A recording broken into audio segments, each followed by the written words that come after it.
Ito ang GMA Regional TV News. Imbes sa mga bakasyonista, basura at debris ng pinsala ng Bagyong Uwan ang pumuno sa isang beach dito sa Dagupan, Pangasinan.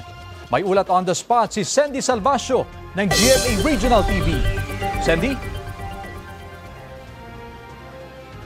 Chris, sa ating paglilibot dito sa Barangay Bonoan, Gasat dito sa Dagupan City ay napansin natin na marami pa ring mga lugar na lubog sa baha, bunsod nitong tumamang storm surge noong manalasa, yung Bagyong Uwan. 3 araw matapos ang pananalasa ng Bagyong Uwan, ito pa rin ang kasalukuyang lagay ng mga cottage sa Tondaligan Beach. Sira-sira ang mga cottage, nagkalat ang mga basura sa dalampasigan, maging ang mga sanga ng mga puno. Bago pa man tumama ang bagyo, itinali raw ng mga cottage owner ang kanilang mga kubo sa puno. Ito ay para hindi raw liparin ng malakas na hangin ang kanilang kubo at hindi rin basta-bastang matangay ng daluyong. Nakatulong man ito noong tumama ang bagyo pero napinsala pa rin ang mga cottage na kabuhayan ng mga residente rito dahil sa malakas na hangin at ulang dala ng nagdaang Bagyong Uwan.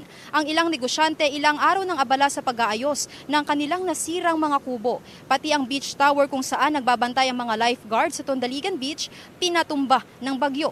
Hindi pa rin humuhupa ang baha sa ilang bahagi ng Tondaligan Beach Park.